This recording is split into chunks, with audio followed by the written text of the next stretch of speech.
is I Wanna Be a Billionaire, Mr. Perçin, İmrek.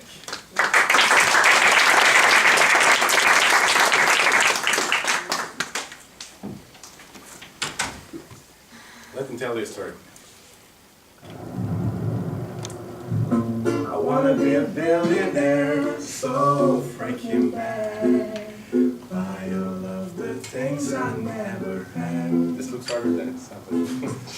I wanna be on the cover of Forbes magazine, smiling next to Oprah and the Queen. Oh, every time I close my eyes, feel free to join. I see my new shining. I know you're falling in love.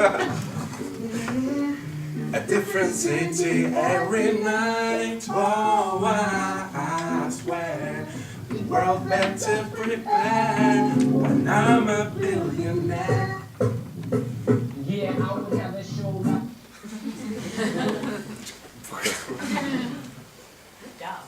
Thank you. If I would hear someone singing this song, giving a speech, I would say, wow, what a materialistic piece of shit. So you might think this. But really, I want to be a billionaire. But not in riches. My father and my mother, they were both poor and then they raised their ways up. So I was born in a middle class family, middle upper, not super rich. But I never had problems with my standard needs. No food problems, no accommodation problem. It was always warm at the house. But the only problem was my father, coming from that much poor, he only thought that the basic needs were the essential ones and the rest were not very important. So when I entered university and I tried to get out of my comfort zone, I was saying, Dad, there is this conference in Italy, can I go there? No. There is this thing in Germany, can I go? No. Because he didn't want to pay money for this, because he thought it was redundant. It's a bit funny because he was a trainer himself. But he was this conventional kind of guy that was saying, go to the university, get good grades, do the job you like, or he was saying, do my job. At that time I was saying no, but now I'm doing that actually. And then he was saying, live this life as you were supposed to, as I do. And I was saying no. I was lucky at some point because the university started funding my travels, so I had that. I'm obviously thankful to my father because he covered all my needs, but not the ones that I thought they would be beneficial for me. So when I moved to Belgium, after my bachelor's here to work in this association, my rent was covered, my business travels were covered, and I only had 8 euros per day for food and drinks. That's it. My father gave me some money to get through the first month, but other than that, I was on my own. It was still okay, I survived, but it was like this. I was going to the market, buying cheese. I was like, okay, 2 euro, 1.70, 1.50 cheese, 50 cents, okay, that's my cheese. Above from 2 euros was not even optional. My mind was blocking them.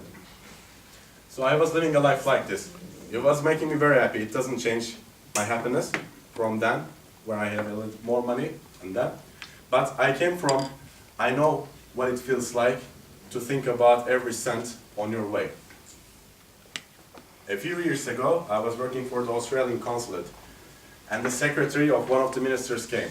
I was translating for him, and he had a driver with him. So I was in the front seat with him all the time, so we became friends. We started chatting. And you know, these people like to speak. And he was telling me these stories like, you know, I had this money, 500,000 lira from my... He said, I guess he said because his parents died or he got it somewhere. He said, I finished that money in 6 months because I was living such a hedonistic life. And me counting every 50 cents, I was like, what? How can you be so frivolous with 500,000 lira? That is like $200,000 or something, in case you're new to this country. So this was astronomical for me, so I was judging him like, hey, how this guy can waste his money while us are counting every penny on our way through life. Most of you know that my father passed away 6-7 years ago. And he left us a home, but it was a bit in a feral state. So with my mother we said, okay, let's sell this house, move you to a central location, and I was living in Belgium, so I was out of the picture. And then I found out, when you sell the house, the money you get, there is this law that 2/3 go to the son or the kid, and 1/3 goes to the mother. I thought it was 50-50.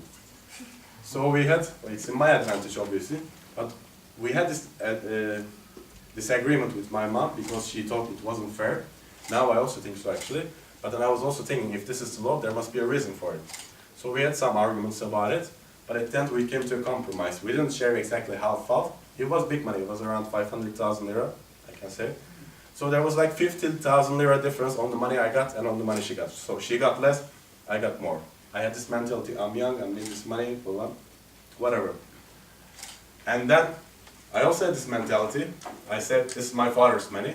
I'm not going to waste this like this guy. What I'm going to do, I'm going to invest in this money, and the money I earn from this investment, this is going to be my pocket money. So I did some investments, and one of my investments was to partner up with a hostel in Taksim, which I spent around 50,000 lira for that. The business went shit. In 1 year, I lost around 80,000, 90,000 lira. I also said this in my previous speeches. But with my other money, I had other investments. So in total, it was okay. But this is not the point. When you lose 90,000 lira, while a couple of years ago, you're counting every single penny you're spending, makes you feel really, really shit about yourself. So it wasn't more about money, obviously, it's a lot of money, and I was thinking I could travel the world for 2 years with this money, god damn it, why did I do such a thing?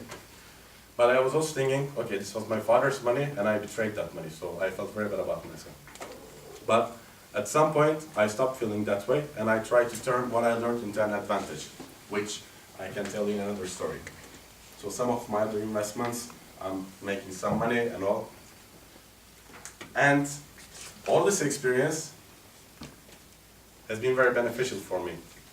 Though me 6 years ago and me 3 years ago and me now are very, very different. So I believe that I had to live this experience to understand that I want to be a billionaire, but not in money. I learned two very essential things. One is if you should do what you like in life. Because if you do something you like, you're happy. You don't work one day in your life, you know how the saying goes. And then if you're good at it, because if you like it, then you also earn money. So if you're happy with this conventional way of working, 9 to 5, it's okay. But if you're not, you can get out of your comfort zone and do what you genuinely like. And then you'll earn money. It's not a big deal. Earning money is not so easy, but it's not so difficult neither, believe me. And the second thing I learned, which was very special for me, is best things in life come free to us, guys. Sleeping, hugging, making love. Okay, not always. Yeah. These things, loving someone, feeling trust someone, these are free things. And these are more important than any 50,000, 100,000, 200,000, 500,000 lira. And that's what I learned. If it was me now, if my mother said, I feel this is not fair, I would have said, okay, mom, take half of it and tell me if you need more. That's what I would say now. Because I saw how important it was to, how easy I could lose this 90,000 lira while I was judging this guy losing 500,000 lira. So I would tell her exactly that. And from all these lessons that I learned, I have changed. You can win, you can lose, that's okay. But for me now, it's more about what I learned throughout this experience and how I can add meaning to my life and the meaning of life to the others that I love and to the others that I can reach out to. That's why I told you the third time, I want to be a billionaire, but not in riches, but in meaning. So listen to the song once again with all the things you learn now. And Misket, you're going to sing along with me.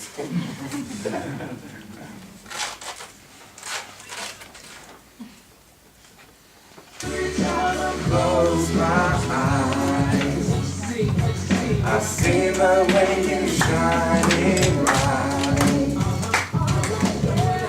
A different city every night. Oh, Don't turn the red lights on, I'll kill you. I'm a billionaire. You have time. I'm a billionaire.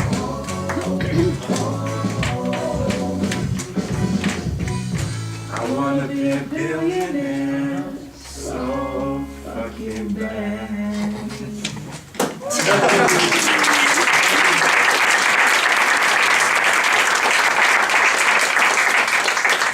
Hey, my microphone broke, yeah. Thank you very much.